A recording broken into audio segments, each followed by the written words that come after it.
Hey beauties, welcome back to my channel and welcome to my tattoo story. So I have been getting a lot of requests in this for this video. I mean, even since I very first started, like I think a month in, people were like, I want to know about your tattoos. And I just, some of them are really personal, some of them I just don't want copied. And then I didn't think it was that big of a deal, but now that I'm even more heavily tattooed, and especially after the question and answer video with all the questions I got about my tattoos, I was like, yes, I'm going to film this for you guys. So here it is. And also, if you are interested in this look that I am wearing right now, it is my previous video and I will link it down below so you can see the tutorial on it. Now, back to tattoos. So I'm going to tell you I'm leaving a few out.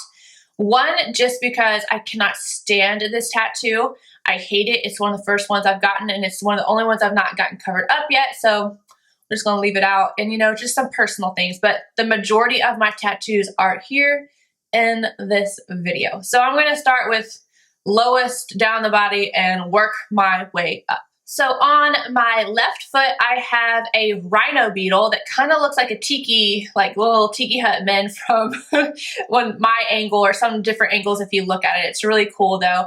I got this just because I have this weird obsession with bugs. I've got one on my hand. I've got them several places.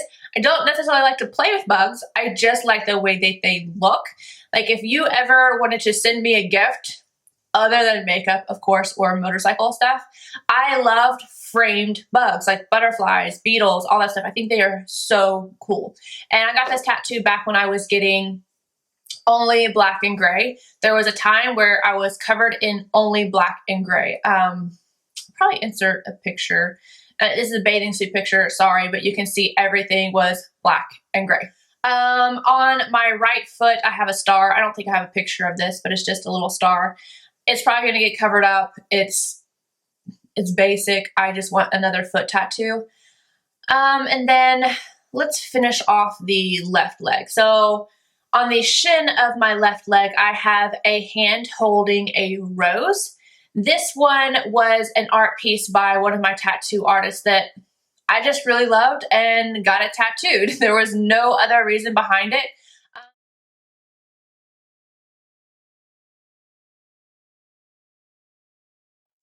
It did symbolize something going on in my life at the time, but that's personal. That one's a little personal, but it is, I really love that too. It's one of my favorites. And then right beside it is a lipstick. So I was talking to my tattoo artist. He had a cancellation. I just so happened to be off work.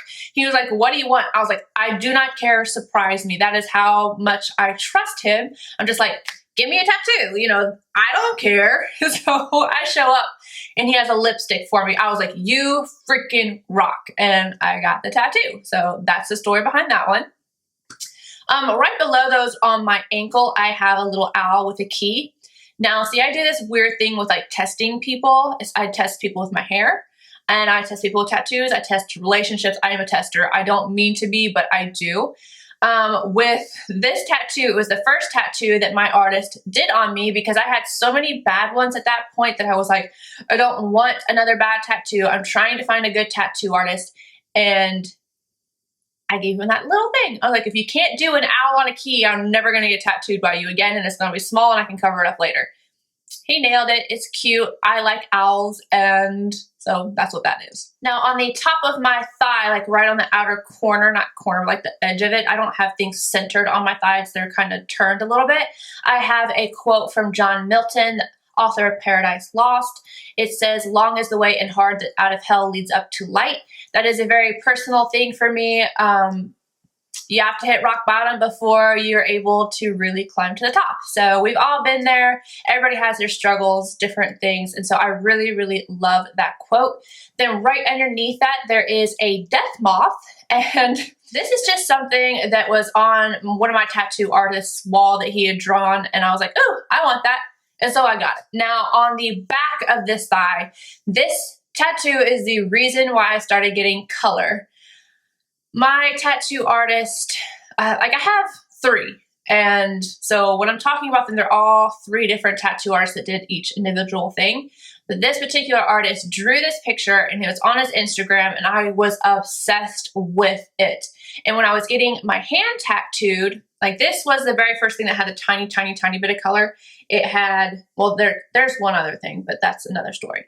It has a tiny little bit in this widow here.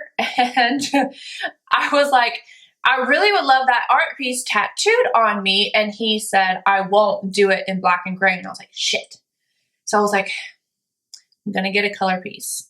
The thing is, my other tattoo artist had dibs on my first color piece if I ever did it. So it was like this whole thing.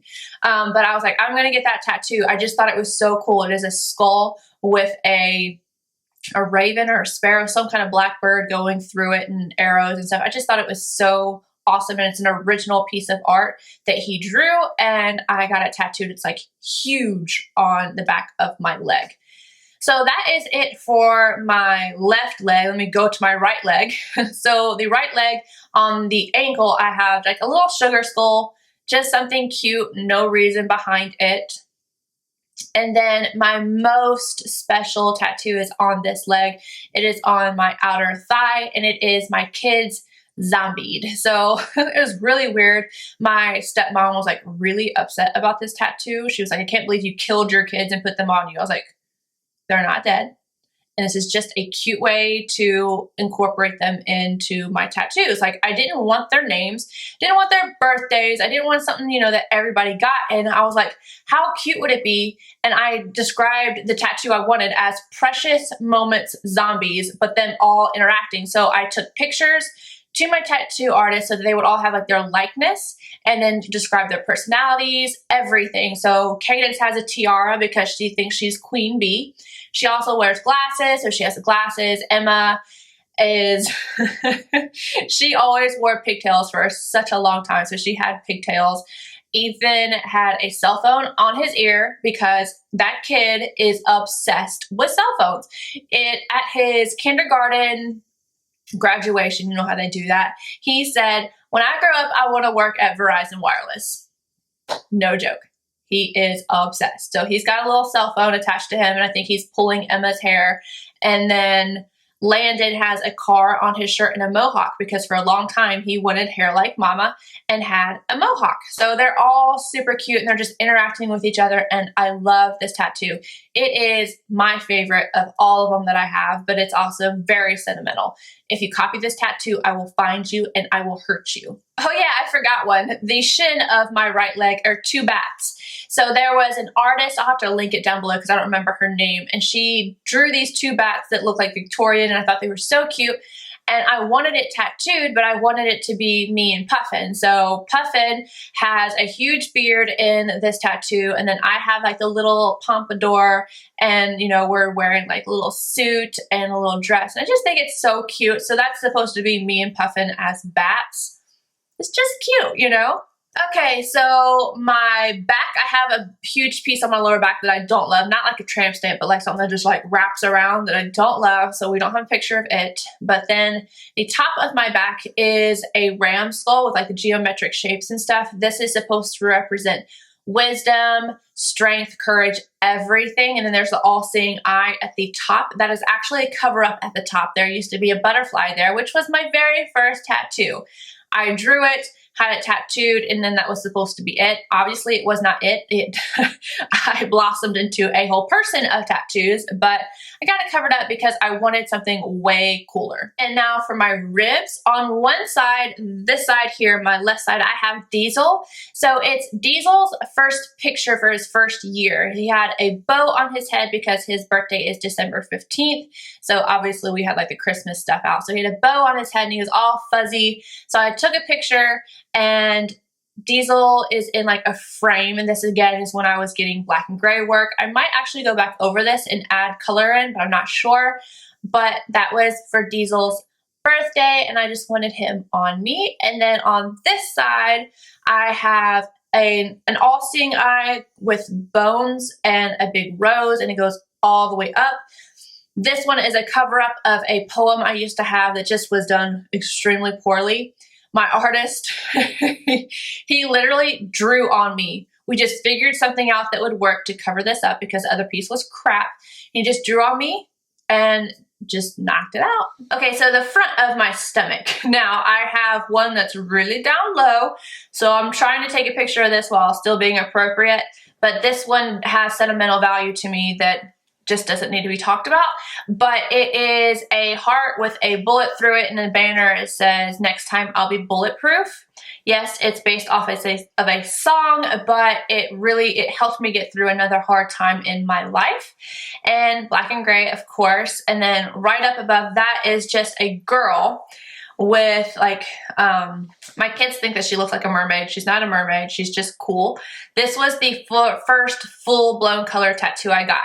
Now, I got the full color because I wanted the one on my back of my leg, but my other tattoo artist called dibs on my first color one. So I had to go get this one done, and then I went and got my leg tattooed. But this one is really cool. She's so different. I don't know how to describe her. There's no meaning behind it. It's just, I really love art.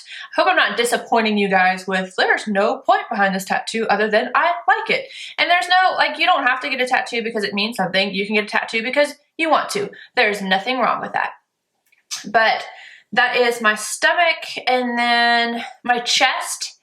There used to be just a bird right here with some stars. The stars were covered up, and then we added the steampunk raven. I am obsessed with everything steampunk. I think it is so cool.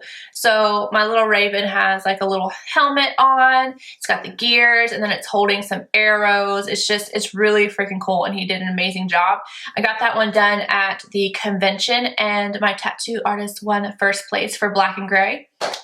He's so good. And then my arm. Okay, so this is like my kids, they have no idea what this is. This is a cassette player, and then the microphone, and then there's orchids. Orchids are my favorite flowers. And then I've got the music notes, and then there's a quote on this side, and it says, "Until angels lead us in." It's twisted lyrics from Jimmy Eat World. I have two best friends. One of them I've been best friends with since I was 18, and she and I both loved Jimmy Eat World. And when I moved, it was like this, it was this hard thing because that's a whole long story. I think I needed to do story times with you guys. You let me know, because I've got some crazy stories. None of them are like the typical story time stories, but some of them are kind of crazy. But this, the original lyrics go, "May angels lead you in." This one I put, "Until angels lead us in," meaning we will be friends until the day we die. So it's just something sweet for her. And then the rest of it, I sing. No, I'm not going to sing on camera, but I sing. I was really into music for a very long time, and so I got a full sleeve for my music. And then this side, Day of the Dead Girl, she was redone. I really love the tradition behind that. I think it's beautiful, so I got her. This one was just a fun one to get. A piece of artwork that my tattoo artist wanted to tattoo, and I was like, I'll do it. I'll do it right here. I'm good. And then I love this one, my red panda. You can see him, but I'm inserting pictures anyway. But my red panda, I am obsessed with red pandas. If you show me a video of a red panda, I'm going to be grinning from ear to ear, and I just get so excited. I think they were so cute, and I cannot help it. I love red pandas. I am going to get him a little friend on the side. It's going to be a regular red panda so that he can have a little panda buddy. I've got Puffin written up here. So this is a cute story. I got Puffin, and you know, this was, I don't think we were married yet. We might have been. We might have been married. I don't remember. But I got Puffin, and then I think it was like 6 months, maybe a year later, my husband calls me Kitten, and my husband is 6'4" and over 250 pounds. Like, he calls me Kitten, and I was so sick one day, and he's like, you know, I'm going to take the kids, and I'm going to get them out of your hair so you can lay down. And I was laying down, and I called him, and he was like, he was in a city that was 45 minutes away, and I was like, why are you gone? Like, what if I'm so sick and I have to go to the hospital? You know, I was kind of irritated. I couldn't believe he was that far away. And he gets home, and he has kitten on his wrist. So he had gone and gotten kitten while I was sick and showed it to me, and I started crying. I was like, oh, I was mad at you because you were in a city. Yeah, it was so cute. It was so sweet. It was so sweet. So I have Puffin and he has kitten. And then my hand. This was a birthday tattoo. I love roses. Roses and orchids. I love them. They just make me happy. I really love gardening, like flower gardening. I'm not good at growing anything as food-wise. I would probably poison you by accident and kill you. So we just grow flowers, and I love growing roses. And again, spider, I just like bugs. Can't help it. So I've got the spider and the rose. So that was a birthday tattoo. And then on my knuckles, I have lipstick. We all know why I have lipstick on my knuckles. I'm a tattoo artist. I just so happen to like lipstick. And then, yeah, I've got the, I almost called it a centipede. Oh my God. I have a cicada on this side. I like him, but I want a full tattoo here, so I'm not sure what I'm going to do with that. And then there's this little star here. So this was officially my very first color tattoo. Problem was it didn't last, like the color kept falling out because the idiot who did it didn't tell me that you should not get tattooed in like the folds of your arm, wrist right here. So I've had it filled in several times, but when I met my best friend, she was wearing all pink, I was wearing all black, and I was like, this chick and I, we are not going to get along, and then we ended up being best friends. So pink reminds me of her. So this is the only one for a long time that had any color, was that little star for her. Okay, so my neck. On this side, I have the praying mantis and a rose. Falls back under me loving stupid bugs. And then on this side, I have the centipede and the rose. So I just like bugs and flowers. I can't help it. And then this. There's a huge story behind this. I was so mad. So I've got 3 little stars on the side of my face. No, it has nothing to do with Kat Von D. I used to get that asked that all the time. I don't think I even knew who she was when I got that done. But when I went to get this tattoo, I had, like, none of my tattoos were visible, but I had a lot of tattoos. I hadn't quite come out and been, like, my family was against tattoos. It was like this whole big thing, so I was trying not to disappoint anyone, but still be me. And so all my tattoos you could not see, and I walked in and asked to get the tattoo, and they were so degrading to me. They were like, you're just a Kat Von D wannabe. You're gonna little teeny bopper. You're gonna regret that in a year. We're not tattooing your face. I was like, you know, a simple, I'm sorry, ma'am, we don't tattoo faces would have sufficed, and I would have walked out happy. Now, because you guys were complete a-holes, and it just so happened to be a tattoo artist that my buddy, who is fully tattooed, always went to, he lost the business of that guy, and then obviously I was madder than hell. And I got the tattoo anyway, and I've never regretted it, ever. Yes, it's on my face, but I do not regret it. If I wanted to cover it up, I totally could. I don't want to, and I do not regret it. I have this little star here, and it had my, like, I used to have a diamond implanted here for my husband, but a year after I got it, I was working out at the gym and I hit it and it started to reject, and it was very painful. So then I just got it filled in. But do I have anything else? I'm legit like sitting here looking at my body like, am I forgetting something? I don't know if I forgot any, but I'm pretty heavily tattooed. No, I'm not going to stop getting tattooed. Sometimes I just get tattooed because I want to. Sometimes it helps me get through certain things that are going on in my life. And, you know, it is what it is. If you love getting tattooed, do it. And if you don't get a tattoo because everybody else is getting one. You know, I used to, when I was getting a tattoo, make sure I still wanted it for a period of time before I got it. And, you know, I don't regret any of them except for the one that I'm trying to cover up, but I can cover it up. It'll be fine. And you don't see it anyway, so it's okay. But I think that's it, guys. If you have any more questions, feel free to leave them down below and I will answer them as I can. And I will see you guys in my next video. Bye!